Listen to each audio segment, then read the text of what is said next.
All right, Heidi, it's all you. All right. Welcome, everyone. Thanks for putting up with our relay shenanigans. You never know what's going to happen. This is our second Relay for Life training call. It is being recorded and it will be posted to the training page on ACS resources next week early.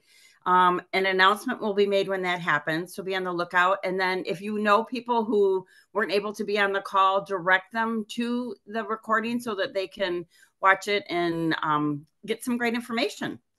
We want to thank everyone who is joining us tonight to talk about the volunteer staff partnerships that make our Relay for Life event so successful. So, like me, everyone on this call at some point was invited and accepted to be a volunteer with our American Cancer Society and Relay for Life. So, now what? Who do you contact? What do you do? How do you communicate? What do you need to know? Who is your staff partner? Who are the other volunteers? There are so many questions. So, tonight, we hope our panelists can help you learn some more of the best practices and tips you can use to make your partnership with your staff partner and your fellow volunteers really amazing. You will be hearing from some relay volunteers and staff who are really amazing, and they have fantastic partnerships. And each pair will give you some tips on how they built their relationships and what works for them. So I'm looking forward to introducing our panel in a couple more minutes. So why is it important to have that strong volunteer partnership with your volunteer staff? It's simple. It helps us work together much easier. Relay for Life promotes a volunteer led, staff supported model. So, a strong working relationship between the volunteers and the staff puts the leading on us as volunteers, with the staff partner able to support and answer any questions while stepping back and letting us own our events. A big piece of this partnership is that it allows both sides to set clear expectations while working together to set the goals, promote the event, and create the best possible experience for those attending. So, establishing this foundation up front also helps the staff partner and volunteer leads. It helps them to set up the volunteer for success. It allows conversations about the skills which the volunteers has and where they can fit into the leadership team. This is even important for the day of event volunteers. The one way to set up for failure is not asking the volunteer what skills they have or what areas they may wish to volunteer in. A partnership allows for all of that conversation.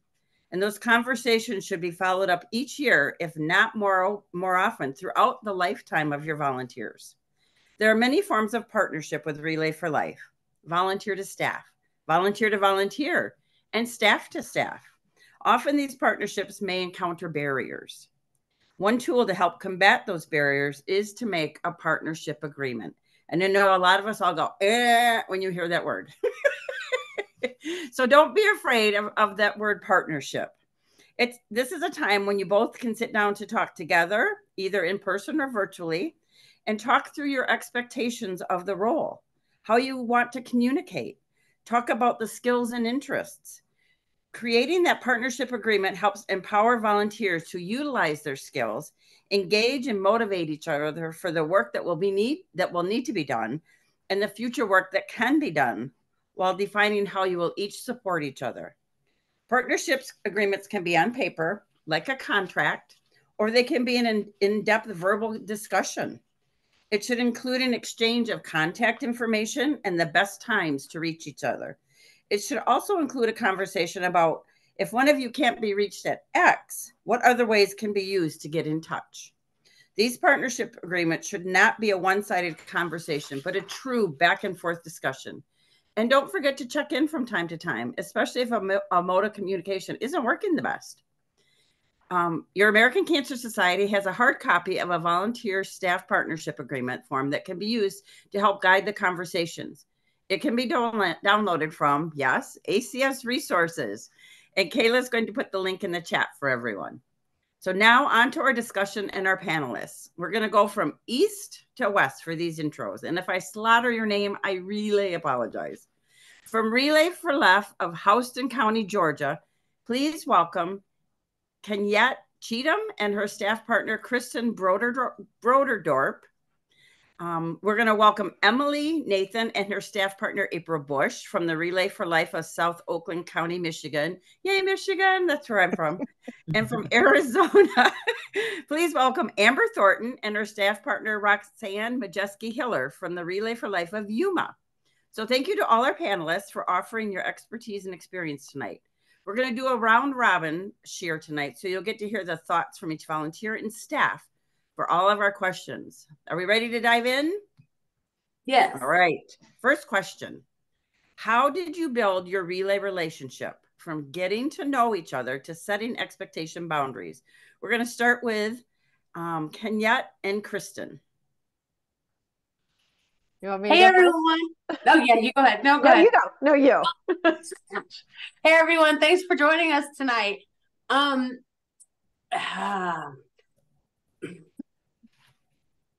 No, you go first, Kristen. Okay. I can honestly say how Kenyette and I built our relationship, I think it was very easy. She is a very easy person to talk to, and we meshed really well together. I think we had a conversation. We were on Zoom or Teams, and we just sort of talked through it, got to know each other, asked questions about each other.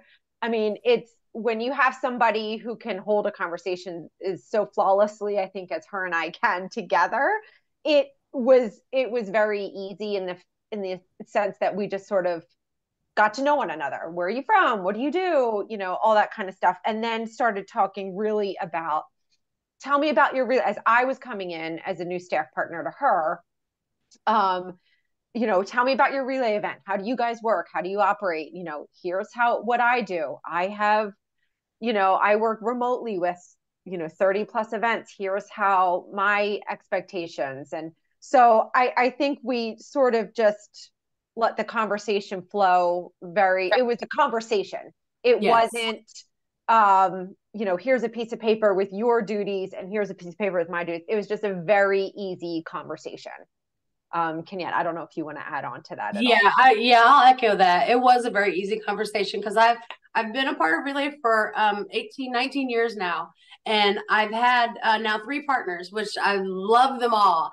I still have relationships with my previous 2, but I did go into meeting Kristen because now we had to have remote ACS partners. And so I just shared with her my experience in the past years and what I was used to, what could she help me out with that she's more familiar with that I did not know. It's just all about being open and receptive. And like she said, being willing to talk.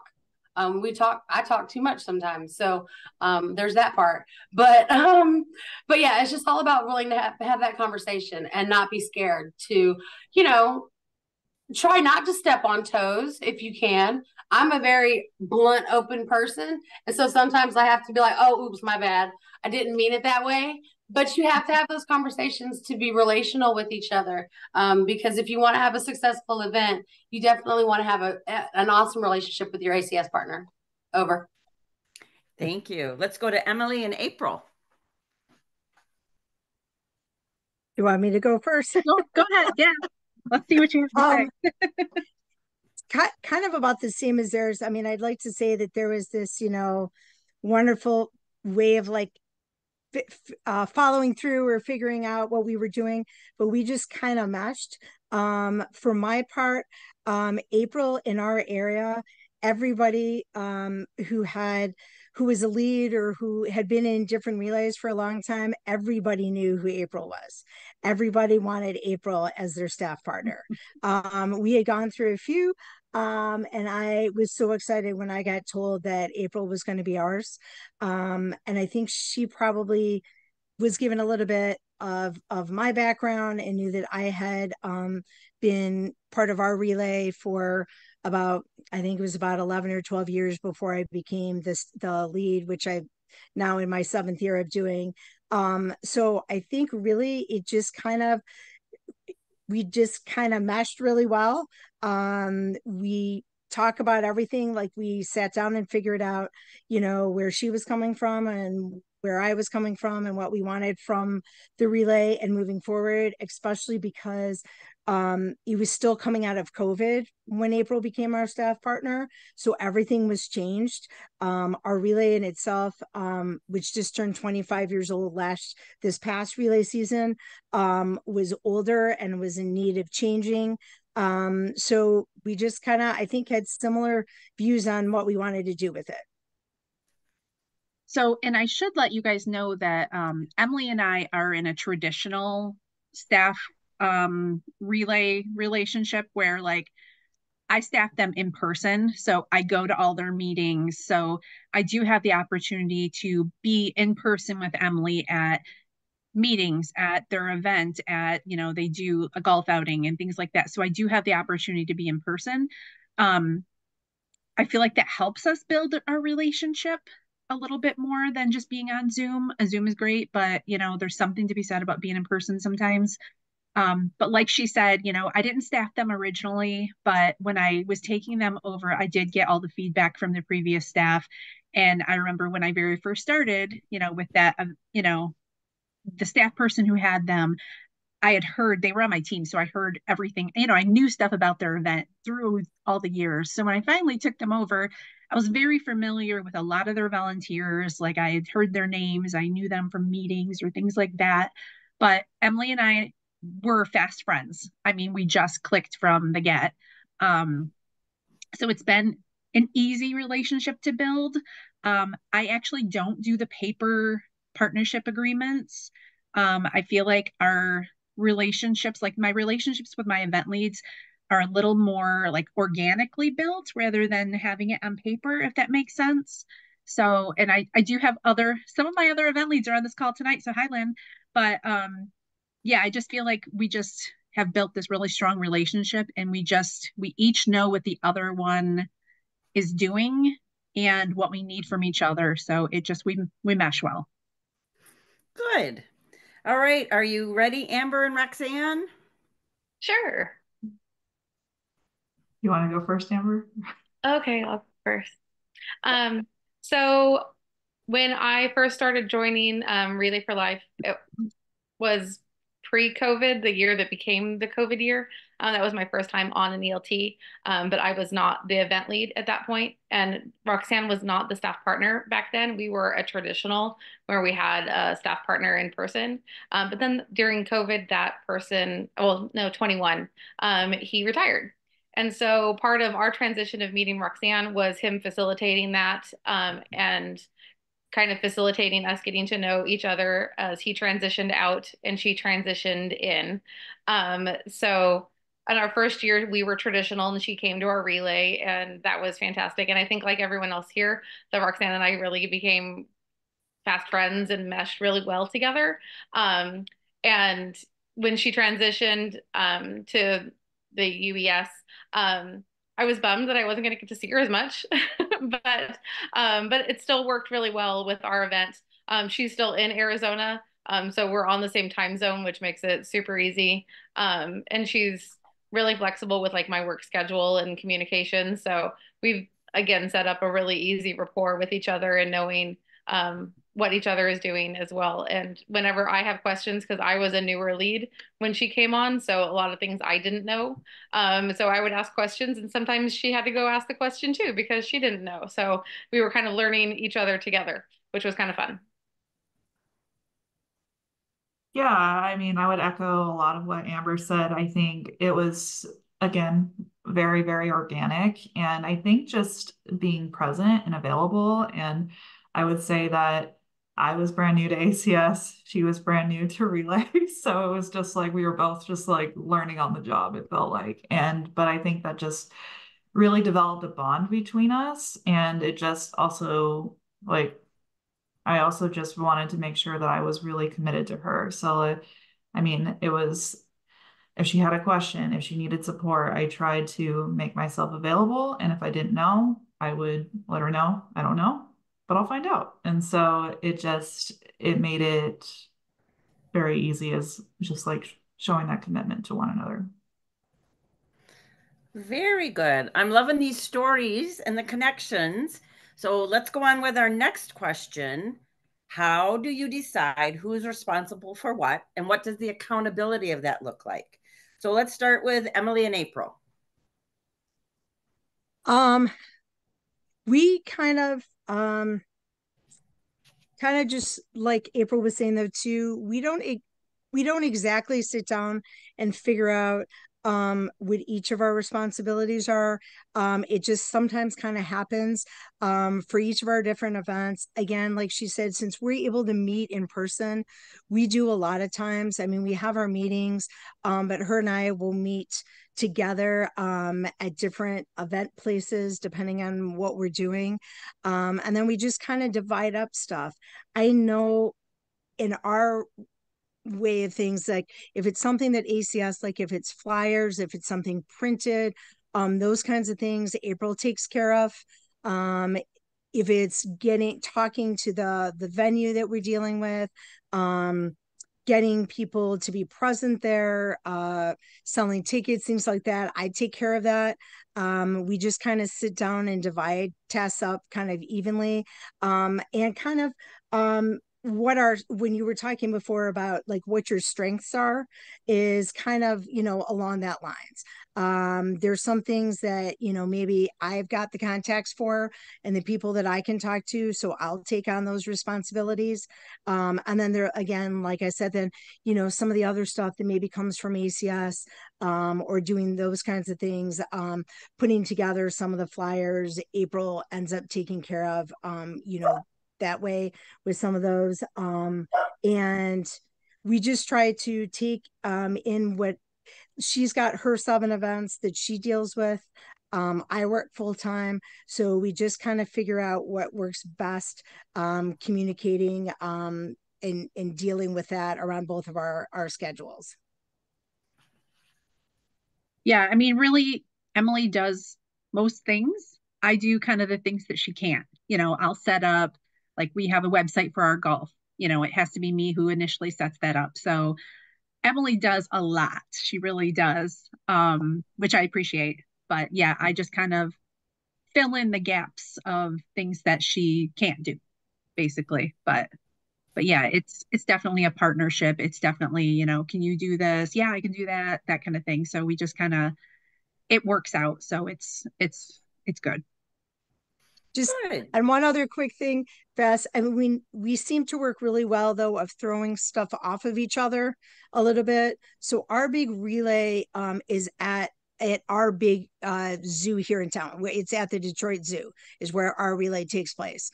And it's great because now we've had it there for quite a few years to go through, and we can bounce stuff off like, okay, this didn't work over here this time, what do you think about moving it over here? So we do really well, and I guess some of that is because we can do things together in person, but we're able to kind of bounce stuff off each other and come up with the best scenario between the two of us. Thank you. All right, Amber and Roxanne. You can go first this time, Roxanne. I think it really just, obviously there's the things that like ACS, a staff partner, needs to do that a volunteer doesn't have access to, that I will take care of, just like how April talked about. But there's also, I think, with how Relay is set up and just being so volunteer driven, is that I really try and really get a gauge on Amber and the volunteers, and just like wanting them to really own their event. And so I kind of really try and put it in their court as far as like, what else do you need? And so if it's like she needs advice on a certain thing, or wants me to look over the sponsorship packet to see like if there's anything I would add, or just suggestions, or even if there's, I think what's so beautiful with our relay community is also the ability to lean on other relays. So there's been times where Amber even reaches out like, has a relay ever done this before?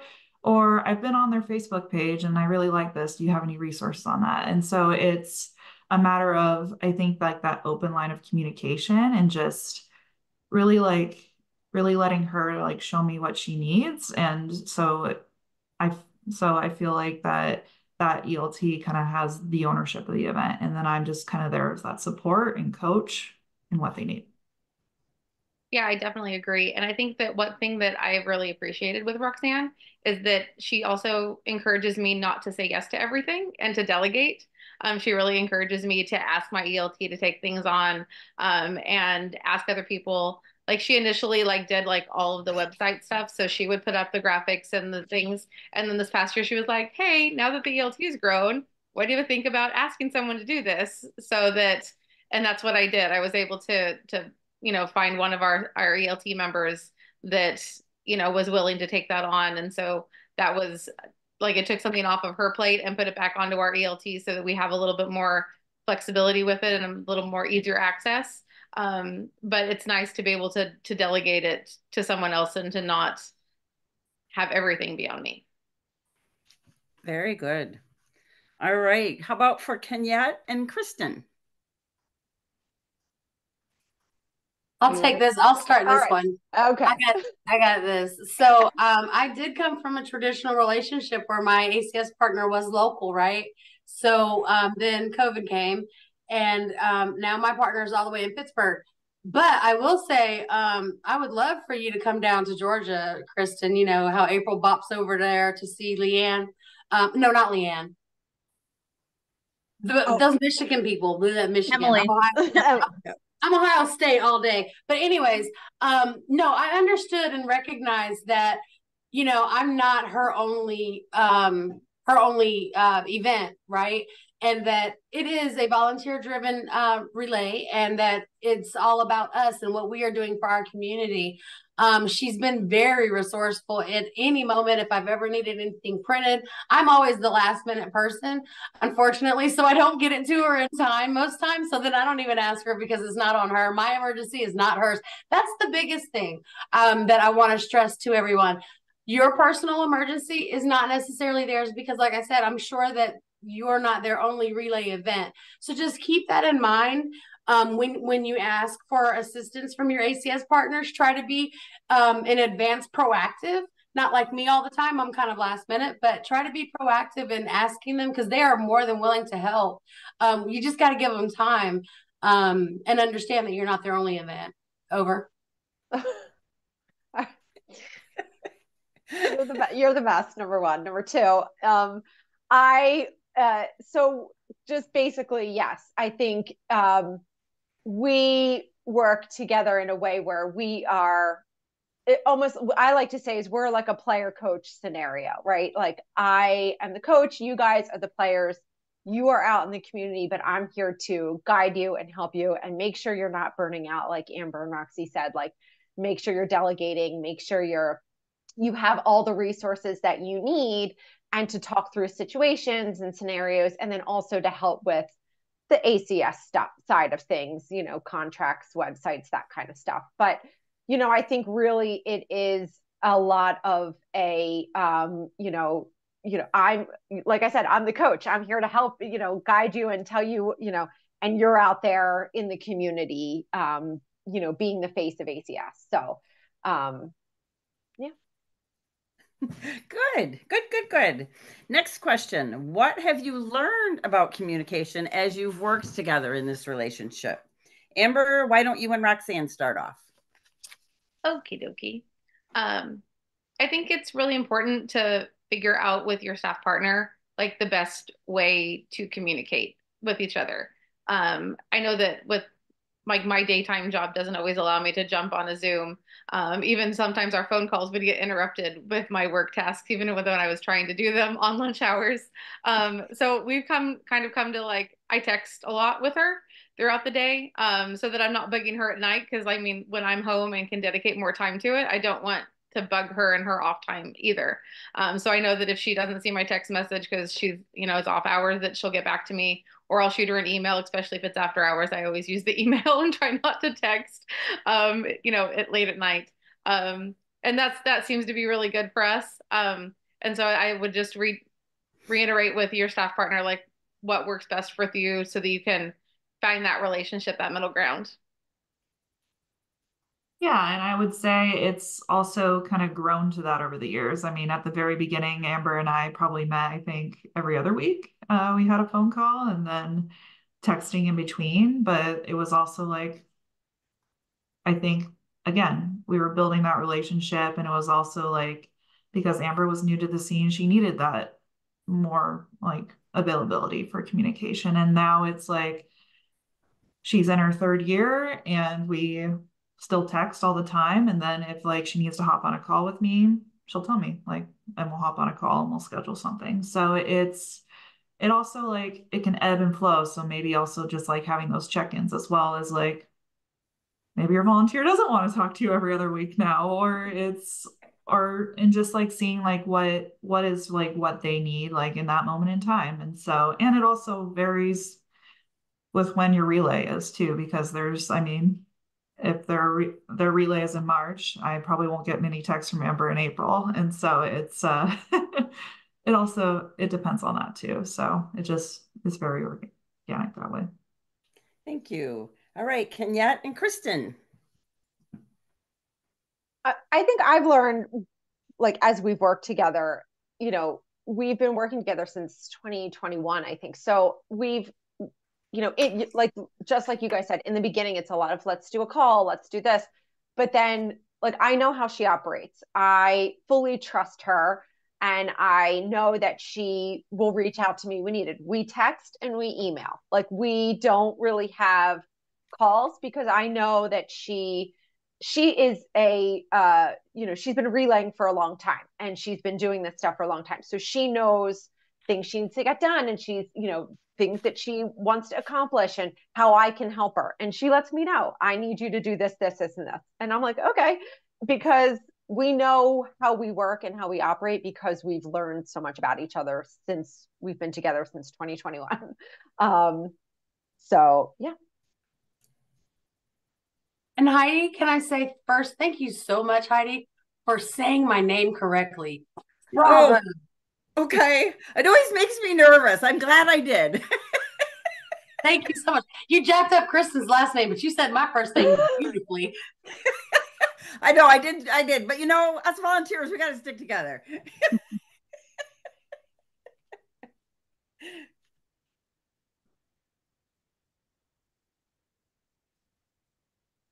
So do you have anything to add? Oh, wait, did I speak? I didn't speak yet, did I? No. Oh, no. I told you I don't talk to people after 7:30. I'm getting kind of wonky. No, I forgot what the question was.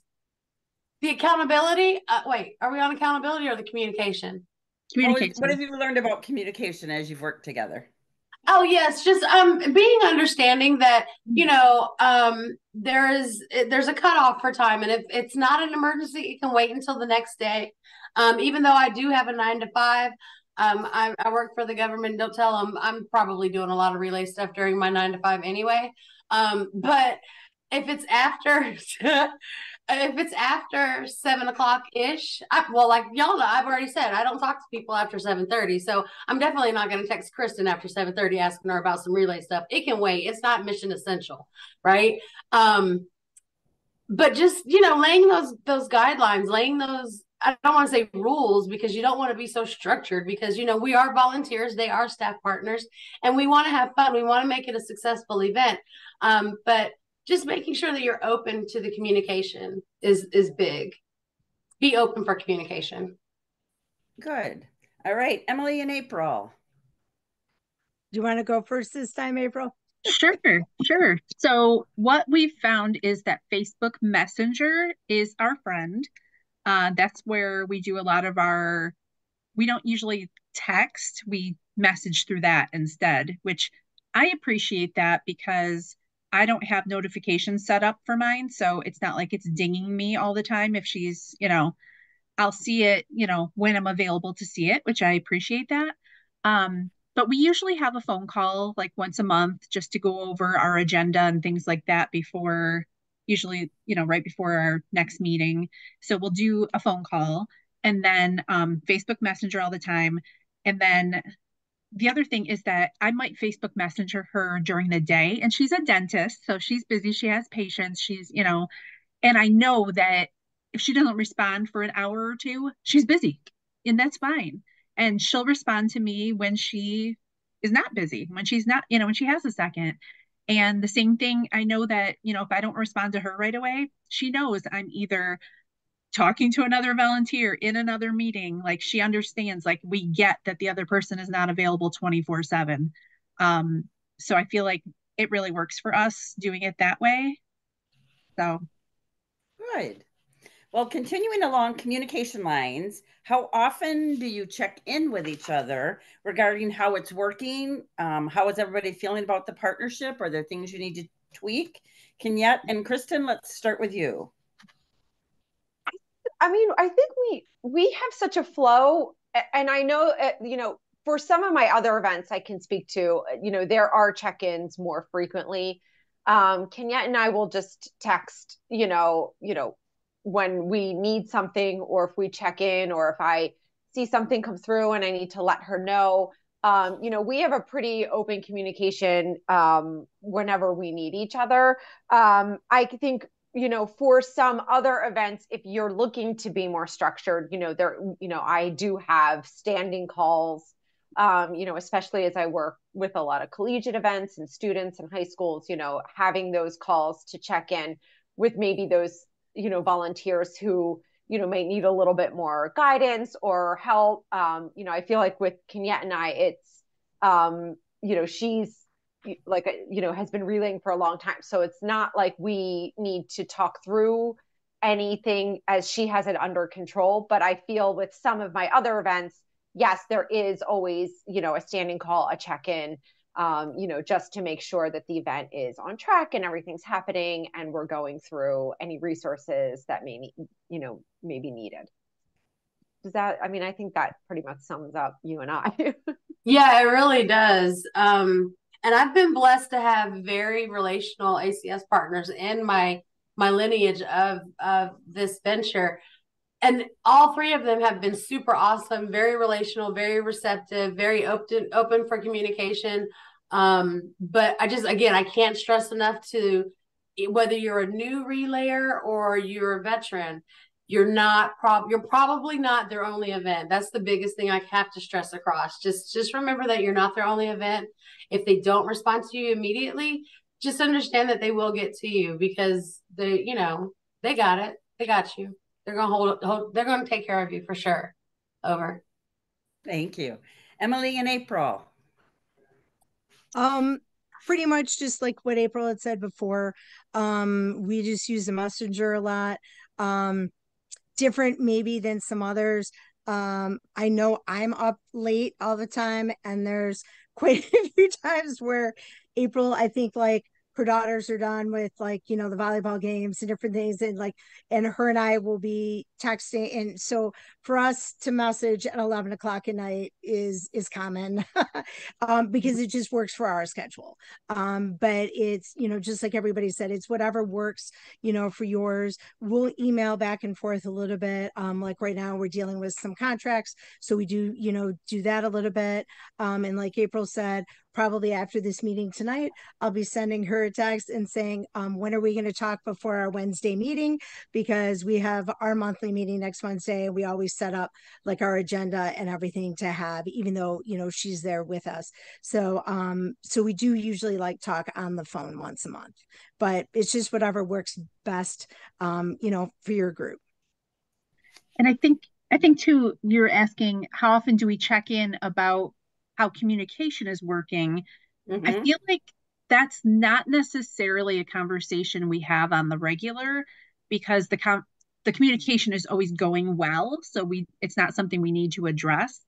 So because we have a constant flow of communication, and I feel like I have that with most of my event leads, so I don't really have to have that conversation of, hey, we need to communicate more.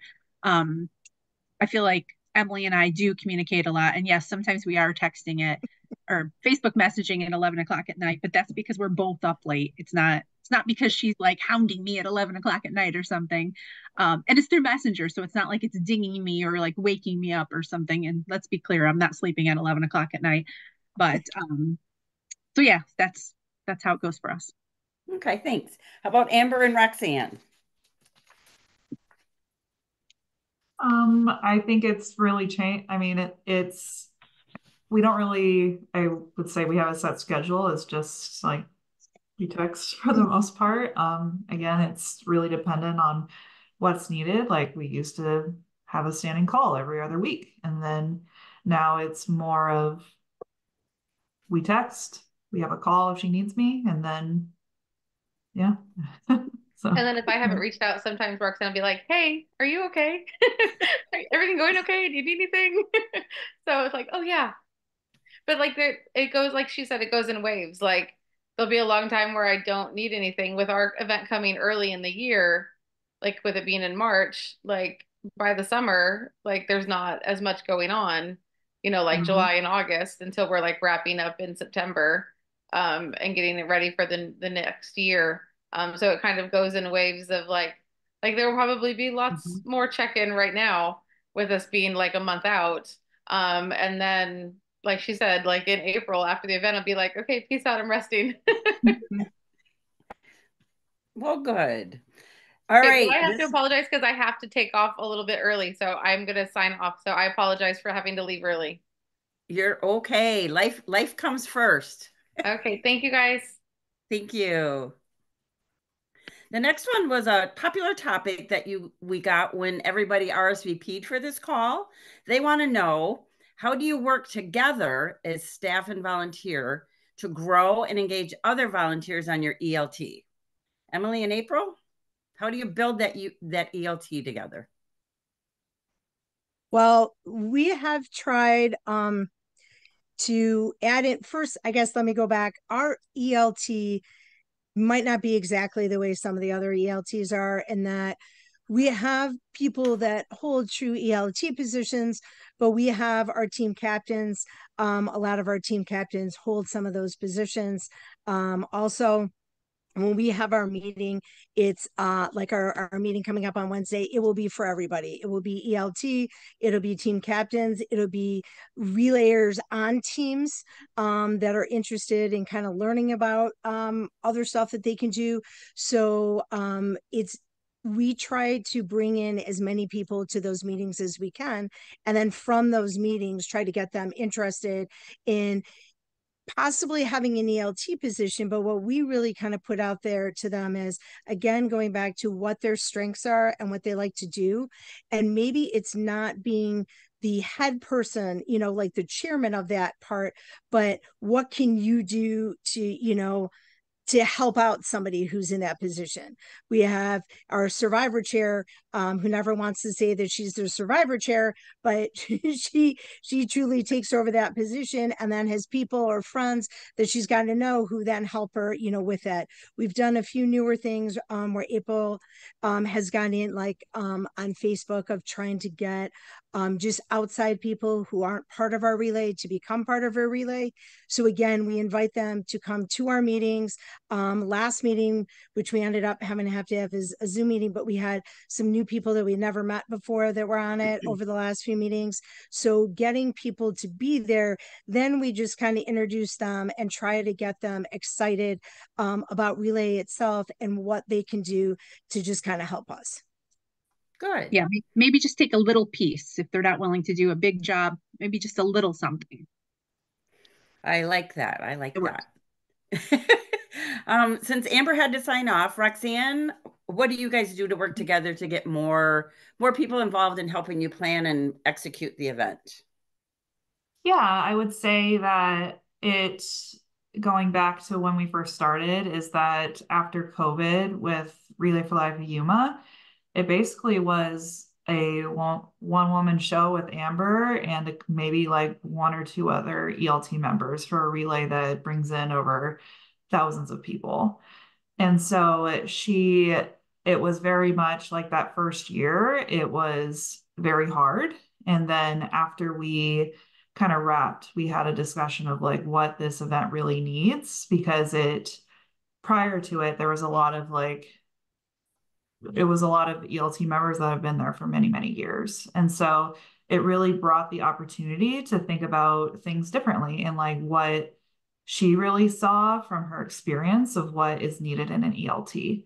And so basically, we found that the community has a lot of support. It just, they didn't know really how to. And so with that, I would say like a couple months after that relay wrapped, we just like had an ice cream social. And then with that, it wasn't even like a committee interest meeting. We more made it broad of help us plan, help us plan relay, bring us your opinions. And with that, because like that, and it was a huge success. There was many people that attended, and it was more of just starting to get people engaged and talking about it. And with that, then it was like that process of like at the meeting and then further on, all right, now join our committee.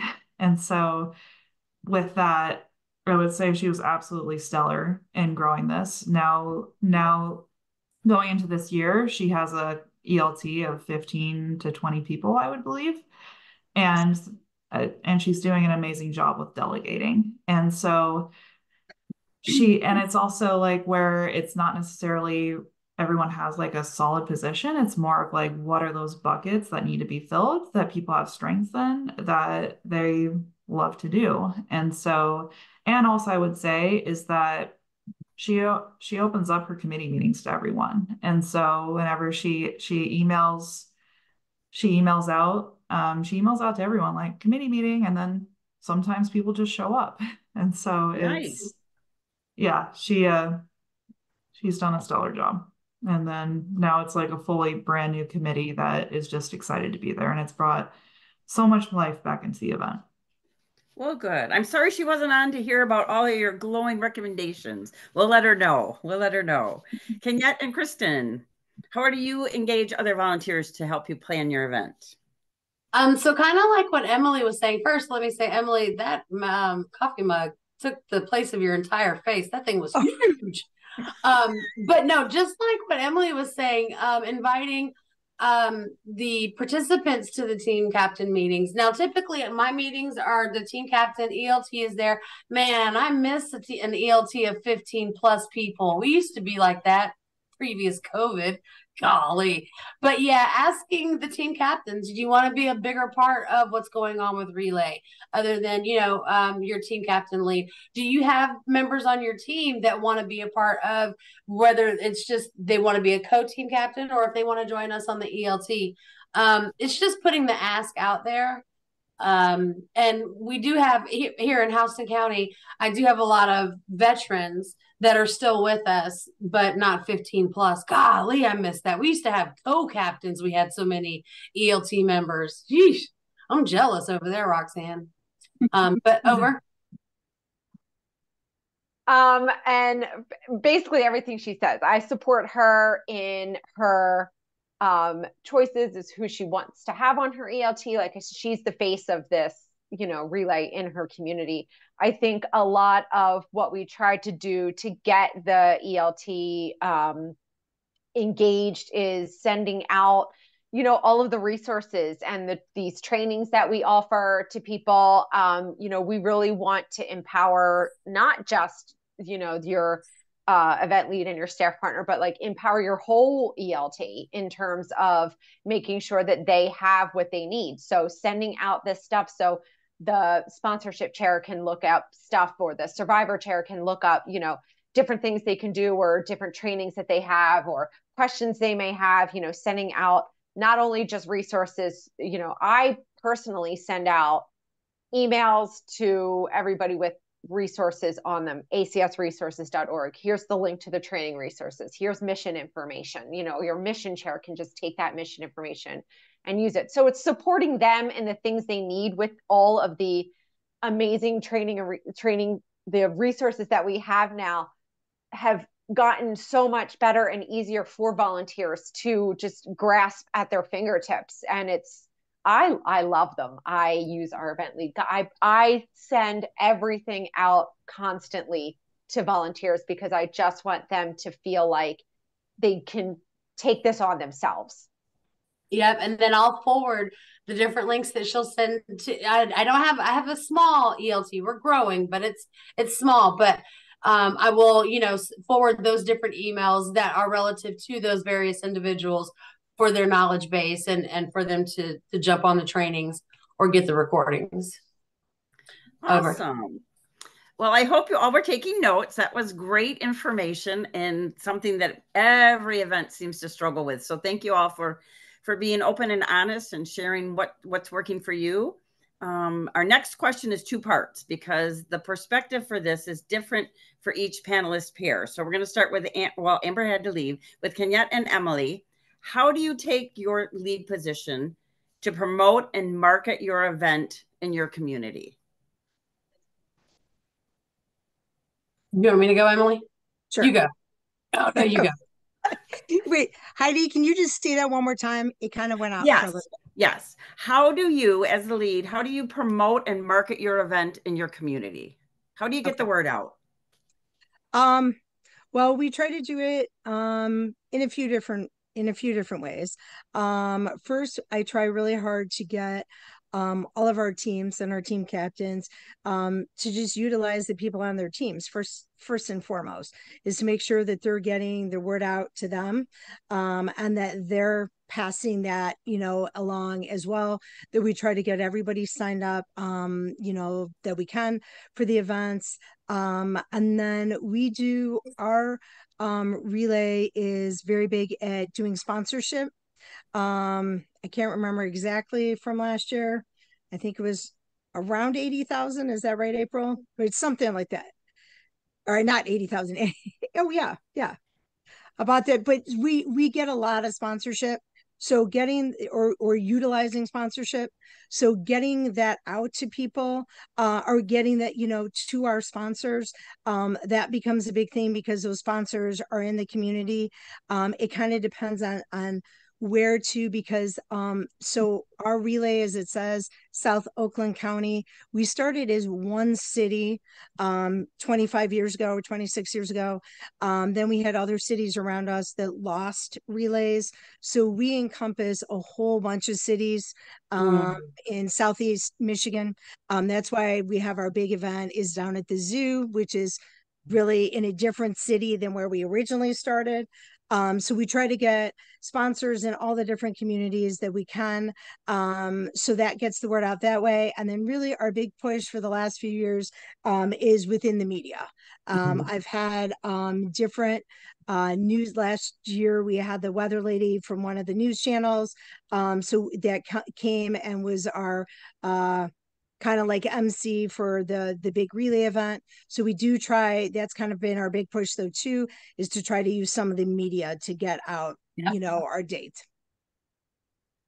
Yep. Same here. Social media, the news. I've had the weatherman be our MC. We've had the sports guy be our MC for the event. So yeah, definitely utilizing the media is super helpful.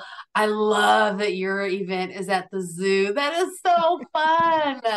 I'm jealous of that. But yeah, we'll have it. And then the sponsors, I didn't even think about that, as we're getting closer to our event is in May, but as we're getting closer to our event, putting the flyers out at the different sponsors, at their businesses, so that their patrons can know about what's going on with Relay. So yeah, utilizing the media and social media is huge. Okay, good. Before we move on to our staff answering this question, we're going to run over a little because we started late. So we are going to run a little bit over, and I hope you can stay with us. So for the staff side, for our awesome staff partners, how are you empowering your volunteers to be the face of the American Cancer Society in their community? How are you getting them the information to get the mission out in their community? Who wants to go first? I will. Okay. So first, I just make sure that they have what they need. Do they need, I mean, if Emily is doing something with the media, does she need a press release? Does she need flyers? Like, what does she need? So I make sure that they have everything that they need. And then also, we had a conversation at a meeting, and it was, I'm not in your community. I don't live there. I don't know all the different newspapers. I don't know all of the different ways we can advertise in your community. So you guys are out there. So what are the newspapers that you read? Where are the different places we can advertise that you're familiar with? So really just, I don't want to say I'm putting it on them, but it's more, these things. Yes. I don't know. So help me help you kind of thing. So I feel like that has worked.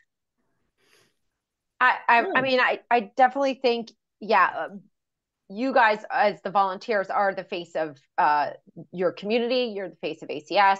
You know, you guys are the ones that are out there. You know your community best, and we're here to give you what you need. Like for me, and what I just said before earlier was, you know, giving out those resources, giving out the mission information each month, you know, trying to get them so they have the tools at their hands that they can just go into their community and feel comfortable to go into a business and go into you know, and talk about relay, go into a school and talk about relay. So I think with a lot of the resources like we have out there, that it's here it is, you know what you're doing, you know, you are an extension of ACS, you know, you can, you know, go out there and know your community best, and I'm just here to just guide you along. So, you know, it's really just, you know, letting them know that we're here to support them.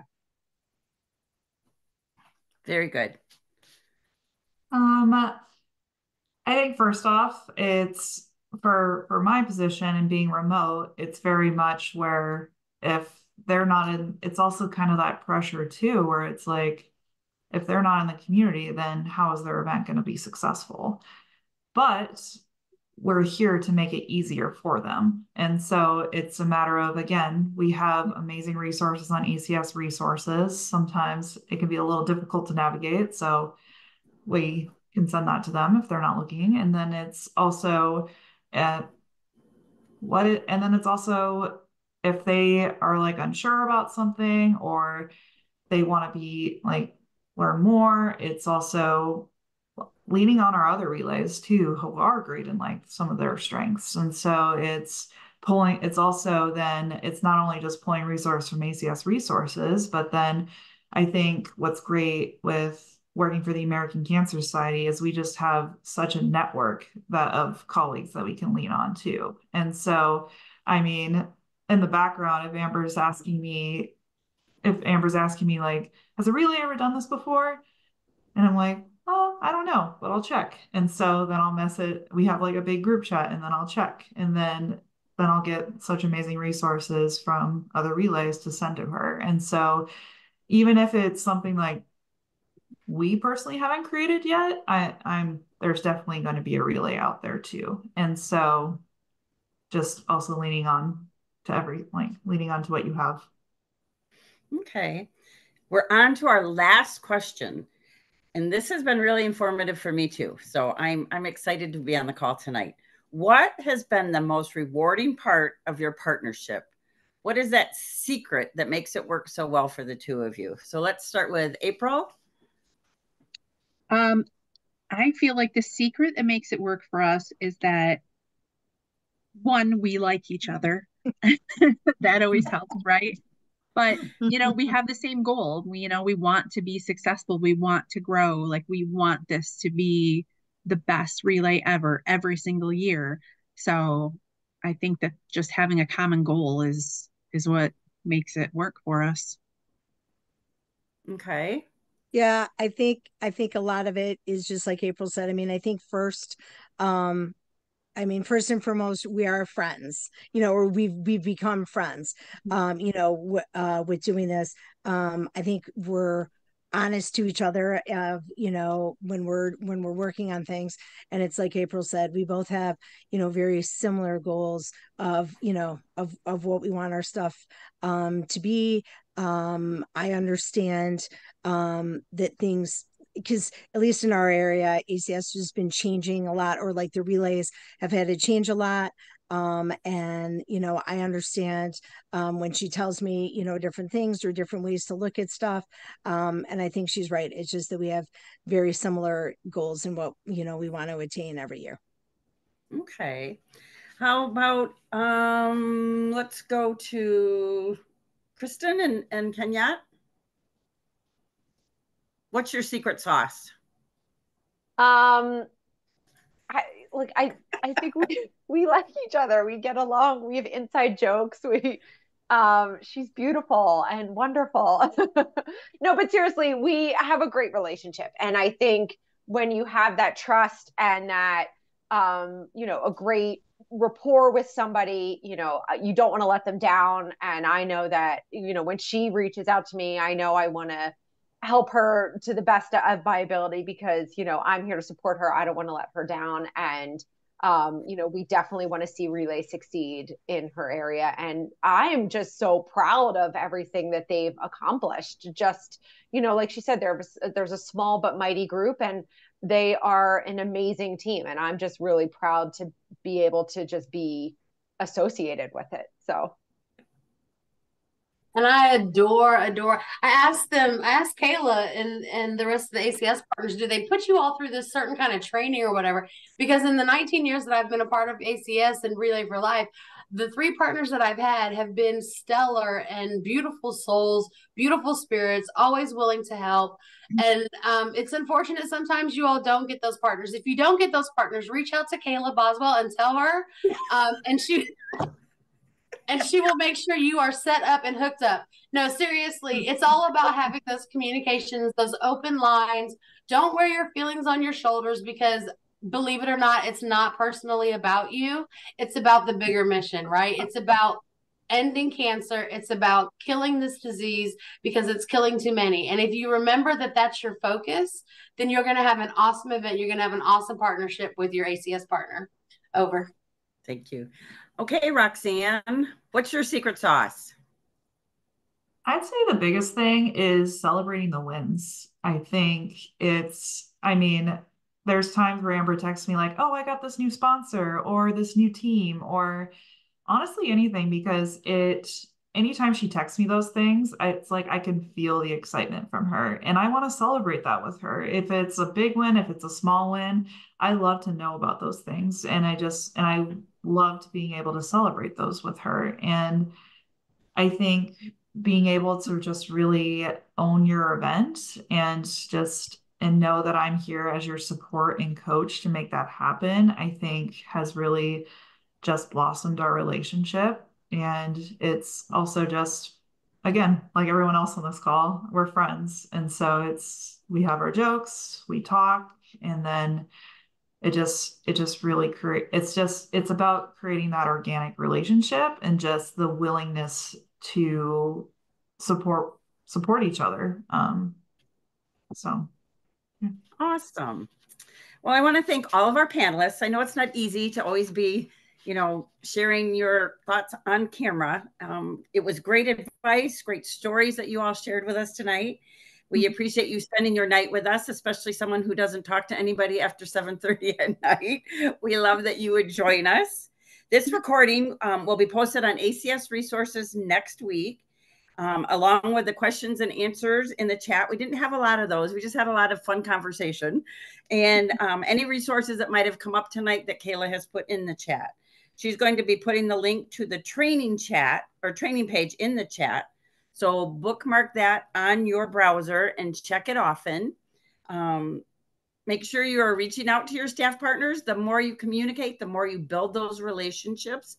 We're all, like Kenyette said, we are all in this fight against cancer together. Everyone wants to get the mission out in their community and raise the monies and get the word out of what is available and how we can fund research. So everybody keep up that really great work. Thank you to our audience for joining us.